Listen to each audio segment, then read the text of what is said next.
Welcome students in the last video of adaptation and classification. Look at this picture. He was a great scientist. His name was Charles Darwin.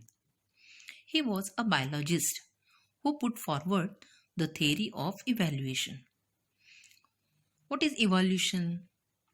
तर पहा मुलांनो, या पृथ्वीवर फार पूर्वीपासूनच विविध प्रकारचे प्राणी आणि वनस्पती अस्तित्वात होते. या सर्व सजीवांमध्ये जगण्यासाठी तेथील वातावरणाशी जुळवून घेण्यासाठी त्यांच्या शरीरात विविध प्रकारचे बदल होत गेले. यालाच आपण उत्क्रांती म्हणजेच इव्हॉल्युशन असे म्हणतो. So let's understand Darwin's theory of evolution. Charles Darwin, a biologist, studied numerous types of plants and animals and suggested that only those organisms are likely to survive, which can best adapt themselves to a changing environment. This is called the theory of survival of the fittest. This is Darwin's first principle. बघा मुलांनो, Charles Darwin हा एक जीवशास्त्रज्ञ होता. त्याने अनेक प्रकारच्या प्राण्यांचा आणि वनस्पतींचा अभ्यास केला आणि असे सुचवले की जे सजीव त्यावेळच्या पर्यावरणात जगण्यास सर्वात जास्त सक्षम होते तेच सजीव पुढील काळात टिकण्याची शक्यता सर्वात जास्त असते. यालाच सक्षम तोच टिकेल म्हणजेच सर्व्हायव्हल ऑफ द फिटेस्ट असे म्हटले जाते. आणि हा डार्विनचा पहिला सिद्धांत आहे. आपण हे एका उदाहरणाने समजून घेऊया.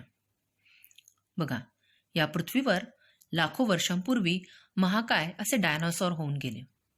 कालांतराने ते नष्ट झाले, तर काहींच्या शरीरामध्ये थोडाफार बदल झाला आणि आजचे हे पक्षी म्हणजेच डायनासॉरचेच छोटेसे रूप आहे. बघा, बदलत्या वातावरणात जो प्राणी स्वतःला जुळवून घेऊ शकतो, स्वतःच्या जीवनक्रिया व्यवस्थित पूर्ण करू शकतो, तोच वाचू शकतो. जगला तोच वाचला, म्हणजेच सक्षम तोच टिकेल. यालाच आपण सर्व्हायव्हल ऑफ द फिटेस्ट ही थेअरी असे म्हटले जाते.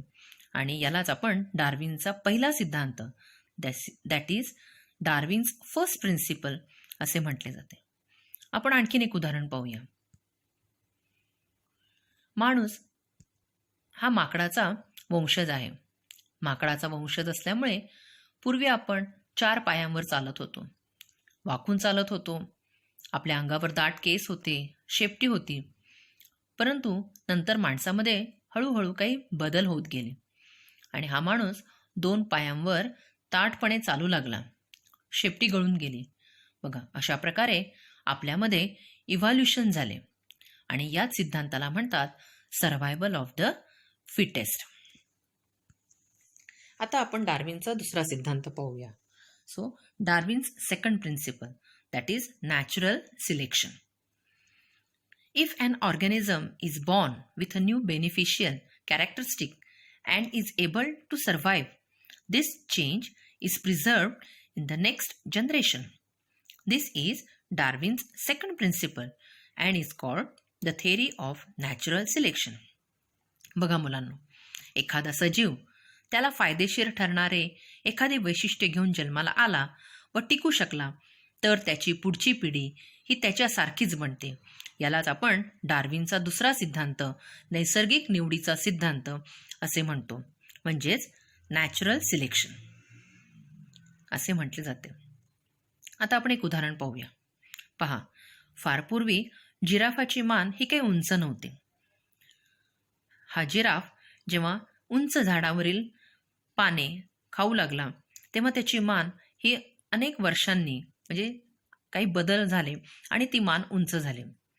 म्हणजेच या जिराफाचं उंच मान हे एक वैशिष्ट्य ठरले आणि अशा प्रकारे त्याला फायदेशीर ठरणारे हे त्याचे वैशिष्ट्य घेऊन तो जन्माला आला आणि टिकू शकला. तसेच त्याची पुढची पिढी देखील त्याच्यासारखीच बनली. म्हणजेच यालाच आपण डार्विनचा दुसरा सिद्धांत ज्याला नॅचरल सिलेक्शन म्हणजेच नैसर्गिक निवडीचा सिद्धांत असे म्हणतो. तर अशा प्रकारे आज आपण डार्विनचे दोन सिद्धांत पाहिलेले आहेत. Darwin's theory of evaluation, first is survival of the fittest and the second is natural selection.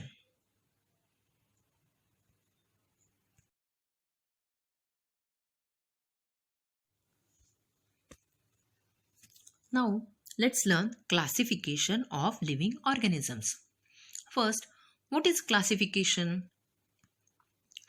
You know that there are millions of species of animals and plants living on the earth. In order to study them, it is necessary to group them. So, when you group them, that is called classification. Different scientists have used different criteria and independently classified plants and animals. बघा मुलांनो, की आपल्या सभोवतालच्या या वैविध्यपूर्ण सजीवसृष्टीतील सजीवांचा एकाच वेळी अभ्यास करणे, त्यांना लक्षात ठेवणे हे फार अवघड असते. आणि म्हणूनच अनेक शास्त्रज्ञांनी वनस्पतींचे व प्राण्यांचे स्वतंत्रपणे वर्गीकरण वेगवेगळ्या गुणधर्मांचे निकष लावून केले आहे. आणि यासाठी वर्गीकरणाची एक उतरंड बनवली जाते. बघा मुलांनो, यामध्ये तुम्हाला ही वर्गीकरणाची एक उतरंड बनवलेली आहे. याला पदानुक्रम असे देखील म्हटले जाते आणि यालाच आपण इंग्लिशमध्ये म्हणतो hierarchy. So what is hierarchy of classification? Let's learn. A hierarchy is formed in the classification that starts with kingdom Animalia or kingdom Plantae.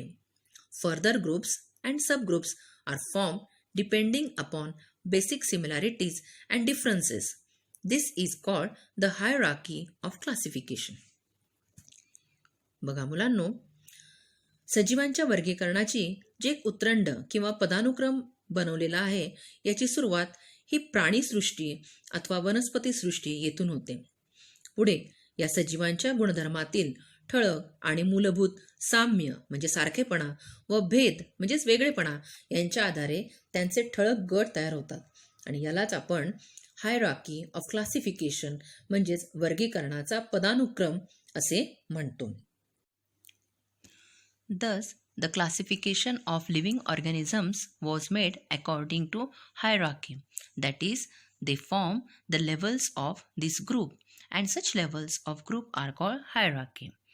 बघा मुलांनो, सजीवांचे वर्गीकरण करताना आपण त्या वर्गीकरणाचा पदानुक्रम लावलेला आहे आणि आता तो पदानुक्रम म्हणजेच हायरार्की आपण पुढील उदाहरणाने समजून घेऊया. हा पदानुक्रम नेहमी kingdom, phylum, class, order, family, genus, species या क्रमाने लावला जातो. प्रथम आपण मँगो या वनस्पतीचे उदाहरण घेऊया. म्हणून मँगो किंगडम आहे Plantae, phylum Anthophyta, class Dicotyledonae, order Sapindales, family Anacardiaceae, genus Mangifera, species indica. अशा प्रकारे मँगो या वनस्पतीचे वर्गीकरण करताना या क्रमाने त्याचे वर्गीकरण केले जाते. आता आपण दुसरे उदाहरण घेऊया ह्युमन म्हणजेच मानवाचे. किंगडम आहे ॲनिमेलिया, फायलम आहे Chordata, class Mammalia, order Primates, family Hominidae, genus Homo आणि स्पीसीज आहे सॅपिन्स. बघा, अशा प्रकारे मानवाचे वर्गीकरण देखील अशा क्रमाने केले जाते. बघा मुलांनो, यालाच म्हणतात क्लासिफिकेशन ऑफ लिव्हिंग ऑर्गॅनिझम्स आणि हे क्लासिफिकेशन करत असताना आपण हायरार्की ऑफ क्लासिफिकेशन या पद्धतीचा वापर करत असतो. Now let's learn binomial nomenclature by Carl Linnaeus. बघा मुलांनो, बायनॉमियल नॉमेनक्लेचर याला मराठीत म्हणतात द्विनाम पद्धती. या पद्धतीचा शोध कार्ल लिनियस या शास्त्रज्ञाने शोधून काढला. बघा, समोरील चित्रामध्ये तुम्हाला कार्ल लिनियस यांचे चित्र दिसत आहे. आता ही बायनॉमियल नॉमेनक्लेचर ही पद्धत म्हणजे काय? आता कल्पना करा मुलांनो, की एका वर्गामध्ये कबीर किंवा किरण नावाचे 4 विद्यार्थी आहेत. त्यापैकी एकाच विद्यार्थ्यांबद्दल तुम्ही बोलत आहात, पण हे इतरांना निसंदिग्धपणे कळावे म्हणून तुम्ही काय कराल? बरोबर, आपण त्याचे नाव पूर्ण सांगू, जसे नाव आणि आडनाव. यालाच द्विनाम पद्धत म्हणजेच इंग्लिशमध्ये बायनॉमियल नॉमिनक्लेचर असे म्हणतात. So binomial nomenclature is used to identify each organism. म्हणजेच प्रत्येक सजीव ओळखण्यासाठी या पद्धतीचा अवलंब केला जातो. Accordingly, a scientific name has been assigned to each organism and it consists of two parts. The first part is genus and second species. म्हणजेच प्रत्येक सजीवाला एक वैज्ञानिक नाव देण्यात आले आहे. या नावात 2 संज्ञा असतात. पहिली संज्ञा ही जीनस म्हणजे प्रजाती दर्शवते, तर दुसरी संज्ञा असते ती स्पीसीज म्हणजे जाती दर्शवते. All identified organisms have been assigned a binomial name as per the guidelines of the International Code of Nomenclature. बघा मुलांनो, इंटरनॅशनल कोड ऑफ नॉमिनक्लेचर म्हणजेच आंतरराष्ट्रीय नामकरण संहितेच्या नियमानुसार सर्व सजीवांना द्विनाम पद्धतीने वैज्ञानिक नावे देण्यात आली आहेत. आता all the organisms of a species are so similar that irrespective of differences in color, height, habitats and habits, they can reproduce among themselves and form new individuals like themselves. बघा मुलांनो, एका जातीमधील सर्व सजीव इतके सारखे असतात की त्यांच्यात रंग, उंची, शेपटीची लांबी असे काही भेद असले तरी त्यांच्यामध्ये प्रजनन व वंशवृद्धीही होऊ शकते. बघा चित्रामध्ये तुम्हाला मांजर, विविध प्रकारच्या मांजरी दिसत आहेत. म्हणजेच काय तर all domestic cats in the world belong to the same species. The same is true in case of animals like hen, cow, dog etcetera and plants like mango, wheat, maize etcetera. म्हणजेच काय तर जगभरातील सर्व मांजरे हे एकाच प्रजातीत मोडतात. आता त्याचप्रमाणे प्राण्यामध्ये कोंबडी, गाय, कुत्रा इत्यादी आणि वनस्पतीमध्ये आंबा, मका, गहू अशा प्रकारे अशा या प्रत्येक सजीवांना ओळखण्यासाठी या द्विनाम पद्धतीचा म्हणजेच बायनॉमियल नॉमिनक्लेचर या पद्धतीचा वापर केला जातो. आणि ही पद्धत कार्ल लिनियस या शास्त्रज्ञानाने शोधून काढलेली आहे. आता समोरील चित्रामध्ये बघा, आपल्याला पहिल्या चित्रामध्ये डॉग दिसत आहे. So these are the examples of scientific names of organisms. Dog बघा, कॉमन नेम डॉग, आपण डॉग म्हणतो, परंतु त्याचं जे शास्त्रीय नाव आहे त्याला म्हटलेलं आहे कॅनिस ल्युपस फॅमिलिरियस. पुन्हा एकदा ऐका, डॉग कॅनिस ल्युपस फॅमिलिरियस. त्यानंतर काऊ, त्याचं सायंटिफिक नेम आहे बोस टॉरस. बोस टॉरस. बघा आता इथे वनस्पती आहे हिबिस्कस. हिबिस्कसला म्हणतात हिबिस्कस रोझा सायनेसिस. हिबिस्कस रोझा सायनेन्सिस. त्यानंतर जोवार ही वनस्पती आहे, त्याचं सायंटिफिक नेम आहे सॉर्गम बायकलर. Sorghum bicolour. त्याचप्रकारे आपण माणसाचं नाव आहे होमो सॅपियन्स. Homo sapiens. आणि मँगोलाही म्हणतात Mangifera indica. Mangifera indica. Now students, 29th April is observed as World Frog Protection Day. म्हणजेच 29 एप्रिल हा जागतिक बेडूक संरक्षण दिवस असतो आणि हा संपूर्ण जगामध्ये हा दिवस पाळला जातो. बघा मुलांनो, किलिंग और harming frogs is prohibited by the wild life protection act. म्हणजेच वन्यजीव संरक्षण कायद्यानुसार त्यांना मारणे, इजा पोहोचवणे यावर बंदी आहे. म्हणून मुलांनो लक्षात ठेवा, 29th April is observed as world frog protection day. तर मुलांनो, we have learn Darwin's theory of evaluation, classification of living organisms, and the binomial nomenclature by Carl Linnaeus. So I think you have understood it. Thank you.